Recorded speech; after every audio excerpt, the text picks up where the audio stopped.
Gravando pra valer. Olá, bem-vindo a mais uma aula aqui do Clube da Fala. Que prazer te receber aqui. Eu sou a professora Gisaberto, fonoaudióloga, especialista em voz aqui pela PUC do Rio de Janeiro, mentora de comunicação e oratória há mais de 10 anos e professora no Clube da Fala. Hoje nós vamos falar sobre quais são os maiores erros ao se comunicar. Eu poderia listar aqui 10 itens, mas eu vou me ater a 5 e dali ramificar para outras questões que acontecem na nossa comunicação. E aí, me diz, você sabe se você comete algum erro de comunicação? Sim ou não? E agora eu peço para você, se ainda não for inscrito no canal, vai lá, se inscreve, ativa o sininho para receber notificações, ficar sabendo do que acontece de bom por aqui, e a gente tem muito conteúdo de qualidade de comunicação e oratória.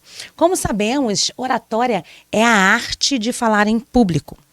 E essa arte de falar em público significa que você tem muitas técnicas de persuasão na sua comunicação não verbal e verbal. Saber como atuar em situações de pressão, argumentar sob pressão, não ter uma comunicação violenta, saber como seguir um roteiro de apresentação, como improvisar, qual é a técnica do improviso e muito mais. Hoje eu quero falar sobre esses erros na comunicação. E o primeiro erro muito comum, gente, é uma linguagem inadequada. Quando eu penso numa linguagem inadequada, eu penso que um dos erros ligados a isso, que eu falei dos ramificados, é o fato de você não conhecer o seu público. Estude o seu público. Estude a sua plateia. Você vai sair para ministrar um treinamento, igual eu fui esses dias para Volta Redonda. Eu estudei aquela empresa. Eu fiquei sabendo quem eram aquelas pessoas, grupo Trigo. E aí eu verifiquei que esse grupo específico é um grupo extremamente jovem, extremamente inclusivista. Inclusivista, está correta essa palavra, João? Inclusivo, inclusivistas, inclusivo. E aí, cara, eu mudei a minha linguagem. Adaptei a minha linguagem para aquele público específico que eu sabia que era um público extremamente jovem. Saber falar para crianças, saber falar para jovens, saber falar para idosos. Inclusive, a gente tem uma dinâmica aqui no Clube da Fala que é bem interessante. A gente muda a fala de acordo com o público. Por exemplo, um público só de médicos, um público só de engenheiros, um público só de líderes religiosos, só de mulheres, só de homens. É muito legal a pessoa que consegue adaptar, modular a sua linguagem, inclusive nos trejeitos. Quando eu digo trejeitos, é a comunicação não verbal. Como é que está o seu gestual? O seu corpo? Por exemplo, uma criança, é bom você abaixar até o nível dela e olhar nos olhos. Com idosos, é importante você falar com uma voz mais doce, mais grave, com um ritmo de fala mais lento. Com jovens, você vai ter que inserir dentro da sua fala, a sua entonação, as pitadinhas de sal do agudo, porque você chama a atenção maior do jovem quando você tem esse tipo de entonação. Adapte a sua linguagem. E quando eu falo aqui a linguagem, eu não estou me referindo apenas à fala. Linguagem é uma maneira geral de comunicação. Seus gestos, suas expressões faciais, a forma como você fala e tipos de palavras que você utiliza. Deu para entender? Ficou com alguma dúvida? Escreve aí para mim que eu vou ter prazer em te responder. Vamos lá. Gente, outro erro muito comum. As pessoas, quando vão dar uma palestra, conduzir uma reunião, fazer um treinamento, seja qual for a demanda de fala, às vezes é só um discurso numa formatura, é só não, é um grande. É um discurso numa formatura, e aí, porque tem essa demanda de fala, a pessoa escolhe palavras dificílimas. Palavras que ninguém entende, a pessoa precisa dar um Google. Peraí, deixa eu dar um Google aqui para eu ver que palavra é essa. Quem aí sabe o que significa genuflexo? Empedermido, mixórdia. Eu tô citando essas palavras porque eu já vi palestrantes dizerem especificamente essas palavras. E eu anotei, porque eu fui verificar no Google. Se eu falo palavras assim e as pessoas têm necessidade de procurar no dicionário que palavras são essas, você não está atingindo o objetivo da sua palestra, o objetivo da sua comunicação. Comunicação é se fazer ser entendido. Fale numa linguagem que será compreendida, que será bem aceita, bem recebida, na hora, de pronto. Genuflexo significa se colocar de joelhos. É uma pessoa que está rendida, é uma pessoa que está ali, pode ser usado como um termo de humildade, que está ali rendido. Usa isso. Não, ele está completamente rendido. Fica tranquilo, ele está genuflexo. Para que isso? Empedermido. É uma pessoa inflexível. Eu estava num ambiente empedermido. Tá querendo dizer, eu estava num ambiente totalmente inflexível. Não precisa disso, gente. Não precisa disso. E mixórdia, confesso que até eu esqueci agora. Vou colocar aqui para vocês qual é o significado de mixórdia, gente. Quem é que sabe? Sabe, João? Mixórdia? Faz a mínima ideia? Significa confusão, bagunça. A situação estava uma mixórdia. Fala bagunça, fala confusão. Não precisa ficar usando palavras difíceis para poder expressar o que você está falando. Combinado? Não mais falar difícil. O que você pode fazer é modular a sua fala, a sua comunicação, para uma comunicação mais formal, dependendo do público que você tenha, para uma comunicação mais informal, dependendo do público que você tenha. Novamente, eu quero citar aqui o exemplo dessa viagem que eu fiz agora recentemente para um treinamento. A primeira turma tinha mais ou menos 15 pessoas, completamente informais. E aí as minhas dinâmicas que eu escolhi foram dinâmicas informais. Eu transicionei para que ficassem mais informais. A minha fala foi mais informal. A minha forma de movimentar, de gesticular, de falar.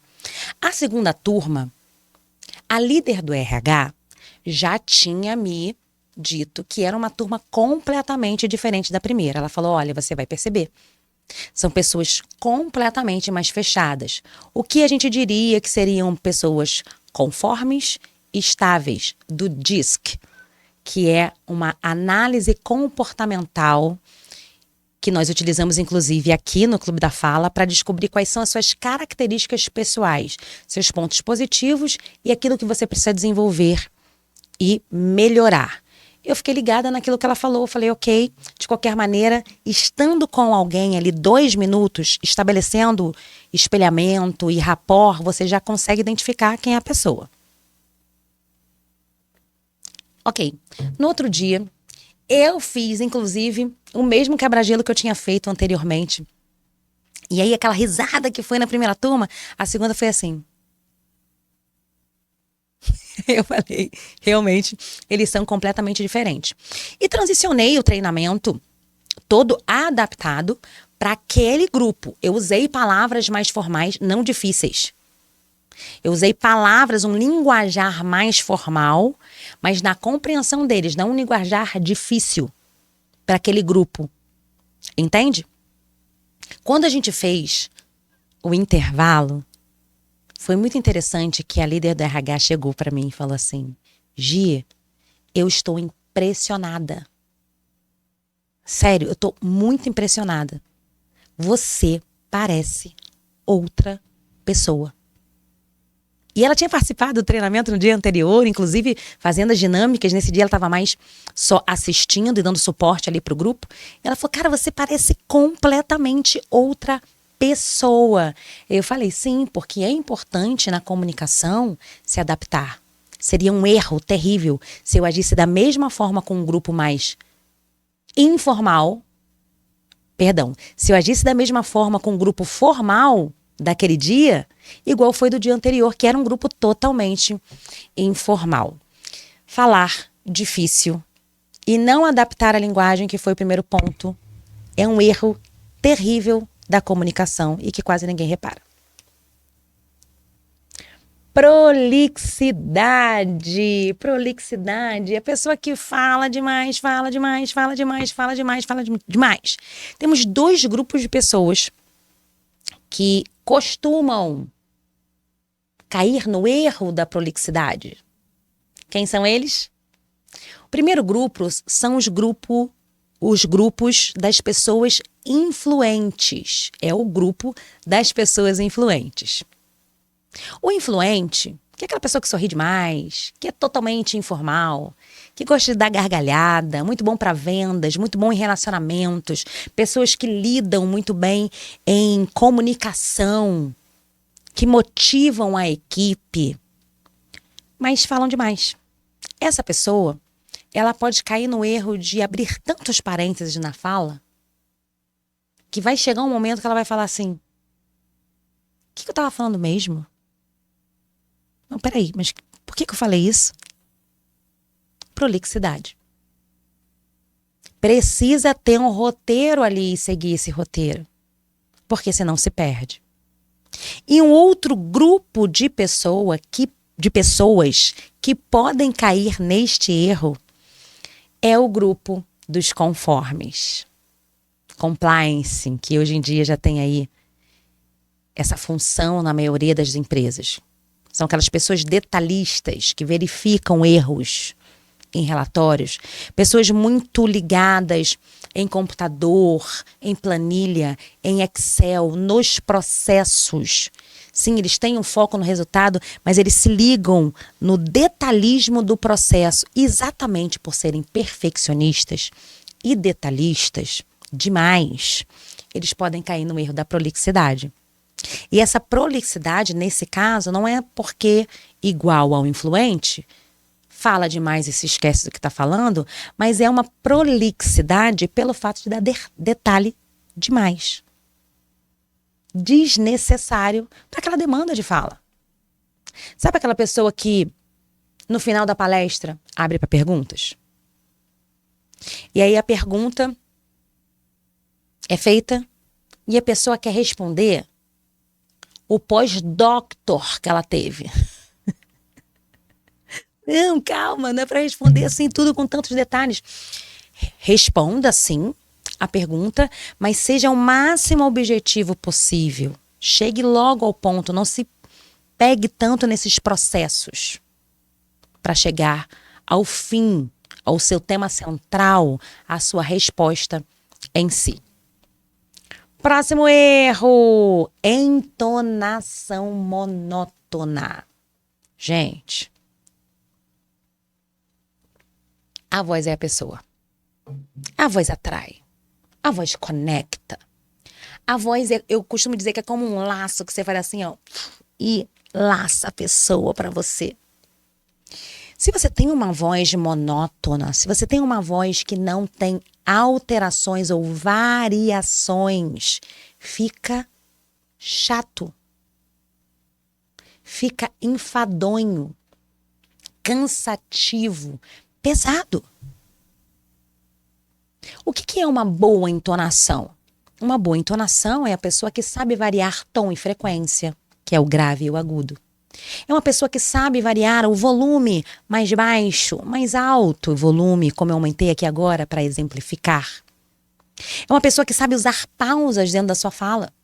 Por mais que ela fale rápido, ela usa pausas e ela articula bem. Outra variação é exatamente isso, o ritmo de fala. Acelerado, mais lento, Você ficar o tempo inteiro falando rápido assim com vocês, o tempo direto, o tempo inteiro, fica cansativo. Você fica assim, ó, estressado. A gente parece que tá numa maratona. A mesma coisa no agudo. Se eu fico falando o tempo inteiro no agudo, é chato.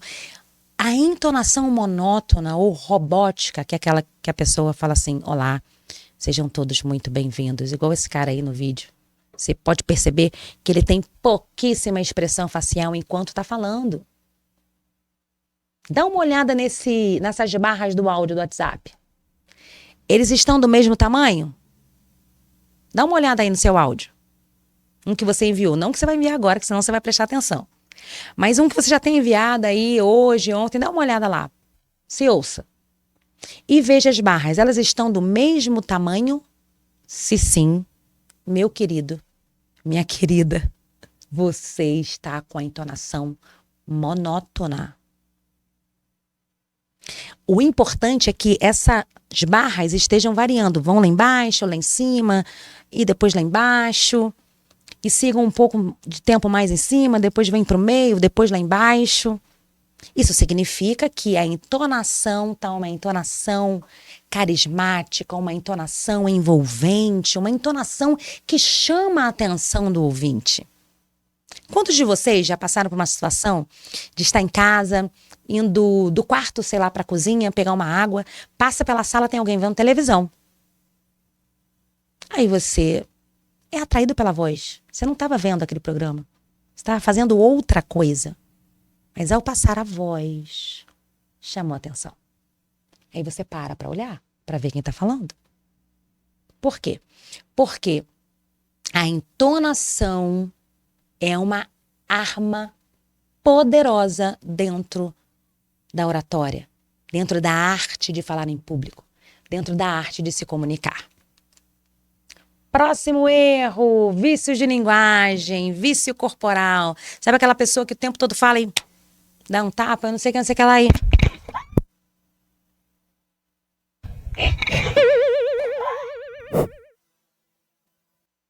Gente, meu microfone voou aqui. Quero ver como é que vai ficar essa gravação. Esses meninos vão me zoar. Esses meninos vão brincar com a minha cara. Mas é isso aí. Mas sabe aquela pessoa que pode acontecer, inclusive isso que eu fiz aqui agora? Ao fazer um vício de linguagem, voa alguma coisa do púlpito, da estante, da mesa. Porque tá se batendo demais. Ou aquela pessoa que fala de pé e toda hora solta a mão e bate na perna e bate na perna. Ou fica se coçando, dá uma coceira atrás. Dá uma coceira. Eu tô com um aluno que ele tem coceira na sobrancelha. Ele fica falando, fica com coceira na sobrancelha. Eu falei, essa sobrancelha é totalmente irreal. Para de se coçar, para de se bater, para de se balançar. Sabe, aquela pessoa que fica pendulando para um lado, para o outro, para frente, para trás, rouba o discurso. Eu canso de dizer aqui para vocês, mas não há problema nenhum, porque ensinar é repetir mesmo. A comunicação não verbal chega primeiro. Se eu estou numa demanda de fala, se eu estou me comunicando, numa reunião, numa palestra, num treinamento, numa aula, é importante que eu cuide da minha comunicação não verbal. A pessoa só presta atenção no meu conteúdo se ela for atraído pelo não verbal. E o vício corporal deste que eu citei, que voou o microfone aqui, ele chamou atenção. A pessoa para de prestar atenção no que você está dizendo, o discurso em si, o conteúdo em si, e fica prestando atenção em você. Pessoas que estão, mulheres e homens também, com bijuterias ou com joias muito chamativas, que vai roubar ali a atenção, tem que tomar cuidado. Eu tava com um prendedor de cabelo aqui, ó, no meu pulso, meu prendedor de cabelo. Eu tirei, porque eu coloquei, eu falei, eu vou ficar batendo na mesa, dando aula, vai fazer barulho, ó. E também ele é chamativo por causa dessas bolinhas douradas. Eu falei, vou tirar. Não vou gravar com isso aqui, porque pode chamar atenção que toda hora de eu bater aqui e ser um vício corporal. Vícios de linguagem é a mesma coisa. Pessoas que falam 357 vezes, né? Não é? Não é? Não é? Né? O que acontece? O que acontece? O que acontece? Adolescentes, tipo. Já conversei com as minhas sobrinhas sobre isso. Tipo, não dá. E taus. e tals não existe. Pensamento sonorizado. A única coisa que você deve fazer nesses momentos de pensar, que você precisa pensar. Várias vezes já aconteceu aqui comigo. Simplesmente feche a boca e pause. Feche a boca e pause. Use a pausa a seu favor. Pessoas que têm vício de linguagem, se você é esse, preste atenção nos seus áudios, nas suas falas, se monitore, grave áudios diários, grave vídeos selfies. Peça para alguém fazer uma gravação lá na sua demanda de fala e vai lá se olhar. Tá com muito vício de linguagem? Conta. Se caracteriza vício de linguagem 3% daquela palavra repetida dentro do seu tempo de fala. Fica ligado. Use a pausa a seu favor. A pausa vai te ajudar para 3 coisas. Para pensar no que vai falar. Ela vai te ajudar a baixar o cortisol para respirar. Inclusive ajuda nessa cadência de fala. E, por último, e não menos importante, ela te ajuda a vencer os vícios de linguagem. Se você tem esses erros que eu citei até aqui, procure desde já desenvolvê-los seguindo essas dicas que eu estou passando. Dicas de ouro, hein?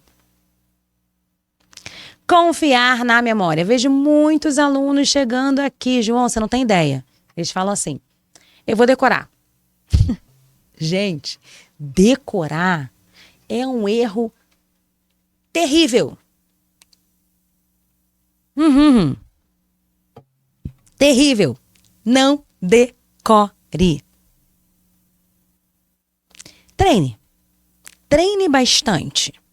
Repita muito a sua apresentação. Saiba muito bem do que você vai falar, qual o tema, quais os pontos, o que você vai falar dentro desses pontos, mas pelo amor de Deus, não decore. Lembra assim, a professora Giza falou lá desesperada, não decore, não decore, não decore. Não decore. Recentemente agora, eu tive uma aluna de 10 aulas individuais.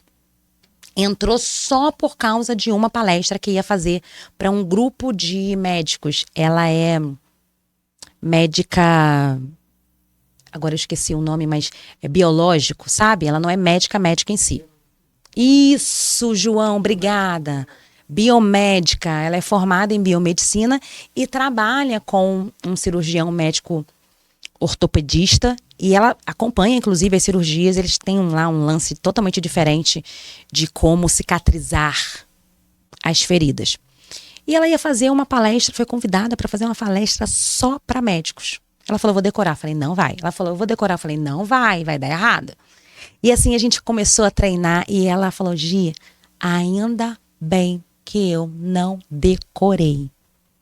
Porque é desesperador, dá branco mesmo. O nervosismo faz isso. Dá branco. Então não decore. Você não é ator, não é atriz de novela, nem de teatro, que tem que falar exatamente ali o que está escrito no papel. Não. Inclusive de teatro já tem essa abertura para poder fluir ali no momento, de forma espontânea. Mas você vai estudar o conteúdo, vai saber do que vai falar.